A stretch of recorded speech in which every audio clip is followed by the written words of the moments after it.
Hmm. Ah, vous êtes déjà là. Bonjour tout le monde.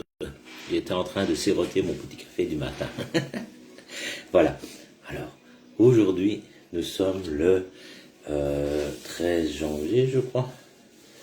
13-14 janvier, je vais regarder à ça. Je sais plus, moi, le jour passe tellement vite. Oh là là. En tout cas, on nous annonce une belle journée, un peu fraîche, mais sous le soleil, donc c'est magnifique pour travailler. Alors, nous sommes le... Ah ben non, c'était hier le 13. Nous sommes aujourd'hui le 14 janvier et nous fêtons la Sainte Nina, bien sûr, la Sainte Nina. Alors, j'ai reçu un courrier de Monsieur Descartes, à Postel. Monsieur Descartes qui me dit « Je ne comprends pas pourquoi mon facteur ne sonne jamais quand je suis là. » Ben c'est normal, vous savez, tout le monde sait très bien que le facteur ne sonne jamais. Eh bien, je vais vous expliquer un petit quelque chose. Avec mes plus de 20 ans d'expérience au sein de deux postes différents dans deux pays, évidemment, je vais vous expliquer la différence entre un bon facteur et un mauvais facteur. Un bon facteur, ben, c'est un bon facteur, et un mauvais facteur, ben, c'est un mauvais facteur. Donc, on va commencer par le bon. Eh bien, le bon facteur, hein, voilà pourquoi il ne sonne jamais chez vous, il ne respecte pas déjà le code de la route. Ils roulent sur les trottoirs, ils se sentent invulnérables et surtout ils se sentent prioritaires par rapport à tout le monde. Le mauvais facteur, par contre, eh ben, il respecte le code de la route, il respecte les signalétiques, les limitations de vitesse. Il sait qu'il n'est pas seul sur la route, il est serviable, cordial. Voilà, ça. Alors, un bon facteur, ben voilà, ne sonne jamais. Il n'a pas le temps, de toute façon, de sonner, donc c'est pour ça qu'il ne sonne jamais. Il n'a pas le temps, il n'a jamais le temps, de toute façon. Il est toujours en train de courir. Par contre, un mauvais facteur, eh bien, il sonne au moins 3 fois, il sonne plusieurs fois. Il frappe aux portes, il prend son temps de faire le tour des maisons pour voir s'il y a quelqu'un. Il fait tout ce qu'il peut pour servir le client. Alors, un bon facteur, il veut avoir terminé sa tournée avant même de l'avoir commencé. Et on oublie du produit ou bien il fait il passe les portes. Enfin voilà, il se laisse aller quoi. Voilà. Donc, par contre, un mauvais facteur, lui, ben, il est bien organisé, méticuleux. Il prend tout son temps pour préparer, vérifier sa tournée pour ne rien oublier. Alors, un mauvais facteur, lui, il essaye d'être, déserteur le plus possible de son travail. Il essaye d'être le moins possible sur son lieu de travail afin d'être désiré un petit peu et à la fois ben, qu'on l'oublie. Vous voyez, c'est un peu compliqué, hein, mais ça c'est la vie de facteur. Donc, plus il est absent, ben, plus on l'oublie, plus on a d'intérêt pour lui. Donc voilà, ça sera très bien.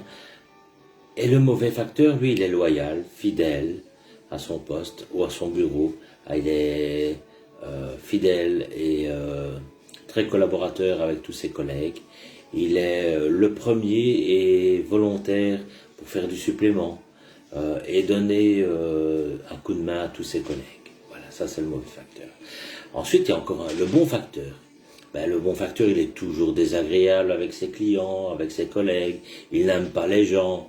Il n'a aucune empathie avec eux. Son seul but, c'est vraiment critiquer, manipuler les gens, ses collègues, les clients, pour n'en rien à foutre, quoi. Ça, c'est le bon facteur. Ah, par contre, le mauvais facteur, lui, vous allez voir, c'est quand même quelque chose. Il est très serviable, gentil, attentif à ses collègues, attentif à ses clients. Il est toujours prêt à aider ses collègues, à rendre service aux clients en allant à la pharmacie, faire ses courses, ramener le journal, ramener son quotidien de magazine de TV, voilà. Et il discute beaucoup avec eux, sans arrière-pensée, bien sûr. Alors à l'inverse, il y a le bon facteur ne respecte pas les règles, les processus. Il distribue le courrier chez le voisin par exemple, ou bien dans la première boîte de la rue. Comme ça, c'est le gars qui habite au début de la rue qui va distribuer tout dans sa rue. Ou encore dans la boîte où l'on collecte le courrier. Tout ça pour être tranquille, rien à foutre, basta. Par contre, le mauvais facteur, pardon, il respecte les process en distribution, il vérifie l'adresse sur l'envoi, voir s'il est afin de bien distribuer le bon envoi, donc la bonne adresse, à la bonne boîte où il se trouve. Le bon facteur, quand il est fatigué, en tournée, c'est tout, il s'arrête et il se repose, ou il va boire un petit coup.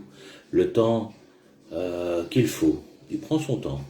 Et tant pis pour le courrier, parce que de toute façon, plus loin, la rivière se trouve là, et il balance tout dans le premier cours d'eau venu. Par contre, le mauvais facteur, lui, il n'a encore rien compris.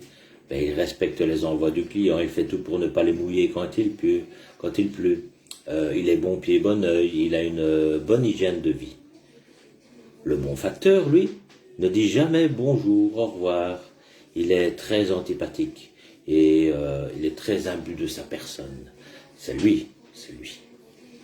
Par contre, le mauvais facteur, il dit bonjour, il est cordial, il dit au revoir, avec le sourire, bien sûr. Il est très à rigoler et à discuter dès qu'il peut, à lâcher une petite feinte avec les gens. Il a vraiment un esprit relationnel positif. Voilà. J'espère donc, Monsieur Descartes Apostel, que j'ai pu un peu éclairer votre lanterne sur le bon facteur et le mauvais facteur. Voilà, tout ça est super. Voilà, il y a encore plein d'autres qualités du bon facteur et du mauvais facteur que je pourrais vous en dire. Mais bon, en attendant, chers amis clients, faites bon accueil à votre facteur, quel qu'il soit. Dans vos courriers que vous envoyez, regardez, vérifiez que vous mettez bien la bonne adresse, avec le bon numéro, la rue, le code postal, le patelin où vous l'envoyez, et ne mettez pas simplement le nom et la ville. Ça ne sert à rien pour quelqu'un qui tourne beaucoup dans toutes les tournées et voire dans d'autres bureaux. C'est impossible, nous ne sommes pas un annuaire téléphonique. Voilà. Alors pour terminer, je vous souhaite une belle journée sous le soleil.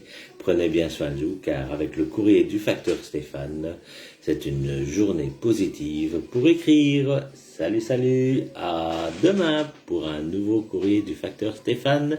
Et j'attends également vos courriers avec courrier du cœur, tout ce que vous voulez. Ciao, ciao, allez. Moi je termine mon café. Et ça réchauffe, ça fait du bien. Allez, salut.